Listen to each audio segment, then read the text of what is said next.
हाँ तो प्यारे बच्चों, आप लोग कैसे हैं? आई होप कि आप लोग मस्त होंगे, स्वस्थ होंगे और जोर तोड़ से अपनी तैयारी कर रहे होंगे।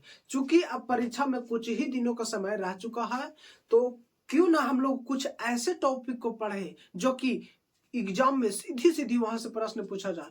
ता हम एक आज ऐसा टॉपिक फिजिक्स का लेकर के आए हैं जो कि एग्जाम में कई बार पीछे पूछा जा चुका है। तो हम लोग अवतल दर्पण से F बराबर R बटा 2 सिद्ध करेंगे। ये काफी इंपॉर्टेंट प्रश्न है जो कि पहले एग्जाम में पूछा जा चुका है। आप लोग अब कम समय में जितना हो सके रिवाइज कीजिए। अब आप लोग नया पढ़ने का मत सोचिए, आप जो पढ़े हैं वो रिवाइज कीजिए और ऐसे ऐसे जो कि न्यूमेरिकल टाइप के क्वेश्चन जो सिद्ध करने वाला है उसको आप लोग जरूर देखिएगा, ताकि एग्जाम में ये सबसे क्वेश्चन जो कि ज्यादा पूछता है। तो चलिए हम आज एक टॉपिक लेकर के आए हैं, अवतल दर्पण द्वारा F बराबर R बटा 2 सिद्ध करना है। तो हम लोग सिद्ध करेंगे, इसको बहुत ही आसान से सिद्ध करेंगे। आप लोग वीडियो को ध्यान से देखिए। आप लोग वीडियो का स्क्रिप्ट नहीं कीजिएगा, वीडियो को आप लोग आगे बढ़ा कर देखते हैं, इसलिए आप लोग को समझ में नहीं आता है। तो आप लोग बोलते हैं कि समझ में नहीं आता, आप लोग वीडियो को लगातार देखिए। तो देखिए, हम जैसा कि एक अवतल दर्पण बनाए हैं जिसका हम लोग नाम दिया है एम एन हम लोग अवतल दर्पण बनाए हैं जिसका हम लोग ध्रुव P तथा फोकस F और सेंटर C लिया है। हम लोग यहाँ पे एक वास्तु रखे हैं। वास्तु जब रखे हैं तो यहाँ से हम लोग एक मुख्य अक्ष के समांतर हम लोग किरण गुजारे हैं। यहाँ से जब हम लोग किरण गुजारे हैं तो वहाँ अति दर्पण से परावर्तन के बाद फोकस पर होके, पहले हम आप लोग को चूंकि नियम बता चुके हैं कि जब कोई प्रकाश की किरण मुख्य अक्ष के समांतर दर्पण से परावर्तन होती है तो वह फोकस से होकर बाहर की ओर जाती है।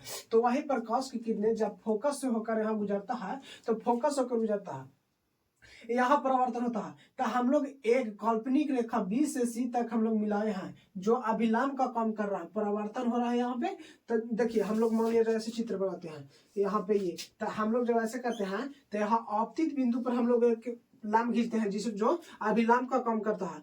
अभिलंब के आपतन कोण को I से सूचित करते हैं तथा परावर्तन कोण को R से। ये दोनों आपस में बराबर होता है।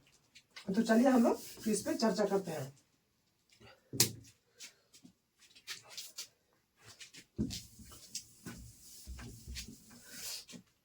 देखिए, तो हम लोग यहाँ पे थोड़ी सी लिखेंगे कि मान लिया कि Mn एक अवतल दर्पण है। यहाँ पे हम लोग मान लिया कि Mn एक अवतल दर्पण है जिसका ध्रुव P है। ध्रुव यहाँ पे हम लोग P मान लिया है जिसका ध्रुव P है। PC मुख्य अक्ष है, PC जो है से मुख्य अक्ष प्रिंसिपल एक्सिस है। उसके बाद वक्रता केंद्र C है तथा फोकस F है। अब हम लोग इसको प्रमाण देंगे। अब यहाँ पे हम लोग लिखेंगे, तो अब हम लोग प्रमाण दिखाएंगे, प्रमाण को साबित करेंगे कि कैसे होता है अभी। तो देखिएगा आप लोग, जब प्रकाश की किरण A से B परावर्तित होकर F से गुजर रहा है तो आप लोग देखिएगा यहाँ पे आपतन कोण बन रहा है तथा यहाँ पे परावर्तन कोण बन रहा है। तो हम पहले चूंकि नियम बता चुके हैं, आपतन कोण परावर्तन कोण के सदैव बराबर होता है। तो हम लोग यहाँ पे लिख सकते हैं I बराबर R, एंगल I बराबर एंगल R। ये हो गया हम लोग का। आज देखिएगा I है तो अब हम लोग कोण बनाने का सीखेंगे। तो यहाँ एंगल ABC हम यहाँ पे लिखेंगे ABC बराबर है किसका बराबर है? इस कोण का। तो CBF के बराबर है। यहाँ पर जाएगा CBF। हम लोग लिखेंगे यहाँ परावर्तन के नियम से, परावर्तन के नियम से, परावर्तन के नियम से, यहाँ परावर्तन के नियम से होगा। अब देखिएगा ये बराबर हो गया आपस में। तब यहाँ पे आप लोग ध्यान से देखिएगा, ABC ये कोण और ये कोण आपस में बराबर है। आप लोग पहले पढ़े होंगे एकांतर के नियम से इस कोण के बराबर ये कोण भी एकांतर के नियम से आपस में बराबर है। तो हम लोग यहाँ पे लिखेंगे एंगल, यहाँ पे लिखते हैं ABC बराबर है BCF का, BCF का। इसको हम लोग समीकरण 1 मानेंगे तथा इसको हम समीकरण 2 मानेंगे। तो अब हम लोग यहाँ पे समीकरण 1 तथा 2 से चलेंगे। लिखेंगे समीकरण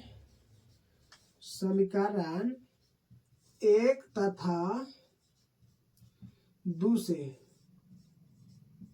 आप लोग ध्यान से देखिएगा समीकरण 1 तथा 2 में। समीकरण 1 के बायां पक्ष है एंगल ए बी सी तथा समीकरण 2 का भी है ए बी सी। जब दो समीकरण का बायां पक्ष आपस में बराबर है तो उसका दायां पक्ष ऑटोमेटिक बराबर होता है, तो इसलिए इसका हम लोग दायां पक्ष आपस में बराबर कर देंगे।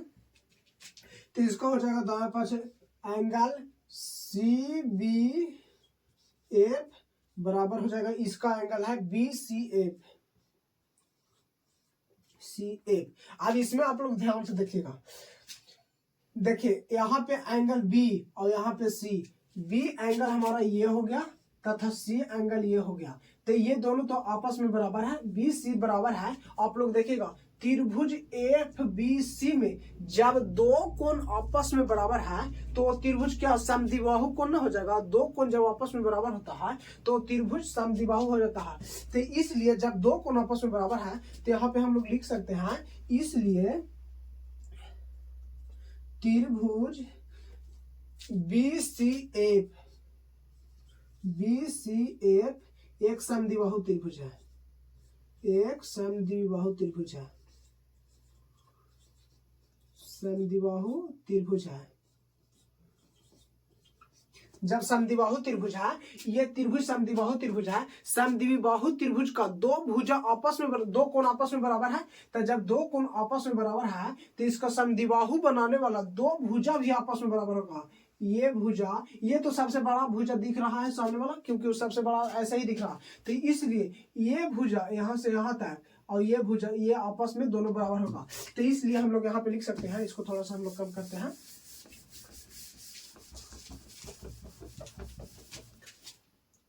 यहाँ पे देखिएगा आप लोग ध्यान से, इसलिए इसको हम लोग दो भुजा बराबर करेंगे। सी एफ बराबर एफ बी, सी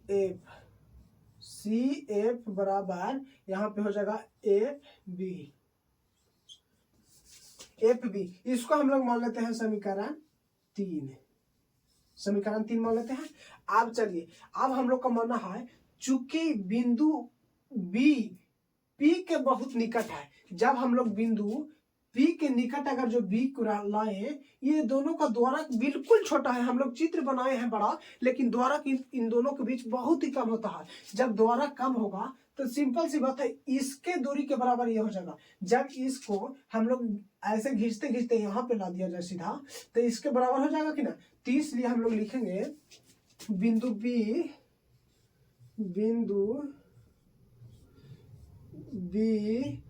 पी के निकट है, बिंदु बी पी के अत्यंत निकट है, अत्यंत नजदीक है, अत्यंत निकट है,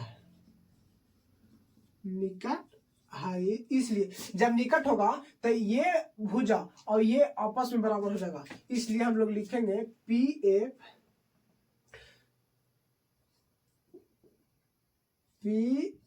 एफ बराबर यहाँ पे हो जाएगा एफ बी।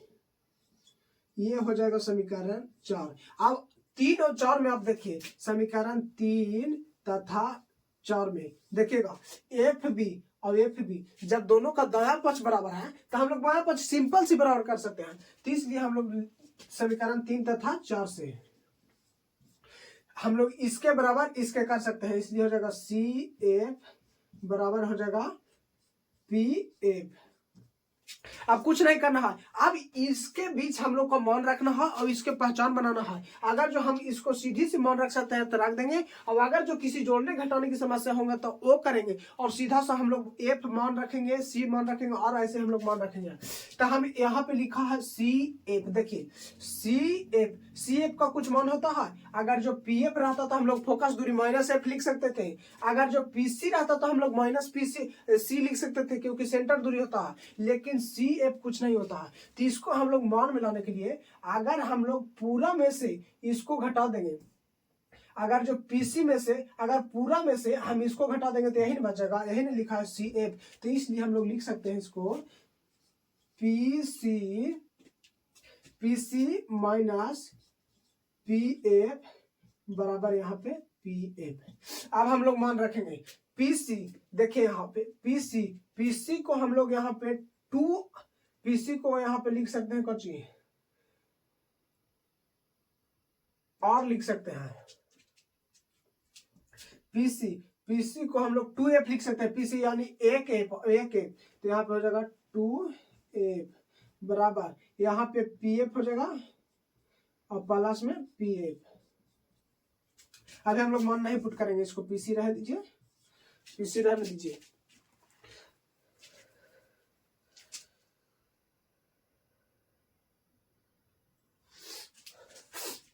अब देखिए पीसी, हम लोग जब इस दर्पण को गोले घुमाएंगे तो इसको तो आधा दूरी इस साइड भी होगा, तो हम लोग जब इस साइड होगा तो इसको हम लोग त्रिज्या मान सकते हैं। पीसी, पी और सी, पीसी त्रिज्या हो सकता है, तो त्रिज्या तो हम लोग त्रिज्या को आर से डिनोट करते हैं, तो यहाँ पे हम लोग लिख सकते हैं आर लिख सकते हैं। अब फोकस दूरी पी एफ, तो हम लोग यहाँ पे लेंगे एफ और प्लस फिर पी एफ है तो हम लोग लेंगे एफ।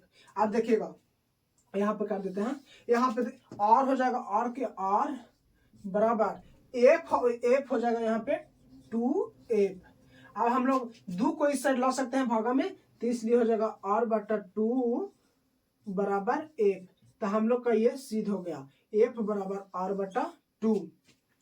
सिंपल सी बात है, हम लोग कुछ ना करेंगे, पहले इतना हम लोग लिखेंगे, माना कि एमएन एक आवर्तन दर्पण है जिसका ध्रुव P, पीसी मुख्य अक्ष है, वक्रता केंद्र C तथा फोकस F है। इतना लिखेंगे। उसके बाद हम लोग सीधी परावर्तन के नियम से एंगल I बराबर R कर देंगे, तो हम लोग लिखेंगे यहाँ पे एंगल बनाएंगे त्रिभुज ABC बराबर CBF, ये लिखेंगे। तो उसके बाद ये हम लोग का समीकरण 1 था। अब समीकरण 2, जब ये आपस में बराबर है तो यहाँ पे एकांतर कोण से इसके बराबर ये हो सकता है, तो इसलिए हम लोग लिखे हैं ABC बराबर है CBF का, ना BCF का, तो इसलिए हम लोग लिखे BCF का। तो समीकरण 1 और 2 से जब बायां पक्ष बराबर है तो दायां पक्ष हम लोग बराबर कर दिए हैं। दायां पक्ष बराबर किए तो देखेंगे कि 2 कोण B और C, ये वाला B और ये C, 2 कोण जब आपस में बराबर हो गया तब उसको हम लोग लिख देंगे समद्विबाहु त्रिभुज हो गया। जब त्रिभुज समद्विबाहु होता है तो उसका दो भुजा आपस में बराबर होता है, समद्विबाहु भुजा, 2 भुजा आपस में बराबर होता है, तो इसलिए हम लोग पीएफ बराबर एफ भी लिख दिए, 2 भुजा बराबर कर देंगे। उसके बाद समीकरण 3 तथा 4 से हम लोग का मिल गया सीएफ बराबर पीएफ, तो इसको हम लोग सीएफ को पूर्ण रूप से मान नहीं रख सकते हैं, इसलिए हम लोग पूरा में से इसको घटा दिए तो ये आ गया, तो इसलिए हम लोग लिख दिए इसको पीसी बराबर पीएफ बराबर यहाँ पे पीएफ। तो हम लोग पीसी को इसी साइड रहने दिए और पीएफ को उस साइड लेके चल गए, तो यहाँ हो जाएगा आर बराबर एफ प्लस एफ, यानी आर बराबर 2f। तो हम लोग 2 को इस साइड ला लिए तो ये आ गया एफ बराबर आर बटा 2। तो इस प्रकार हमारा ये सिद्ध हुआ। तो आप लोग वीडियो को पूरा देखने के लिए धन्यवाद।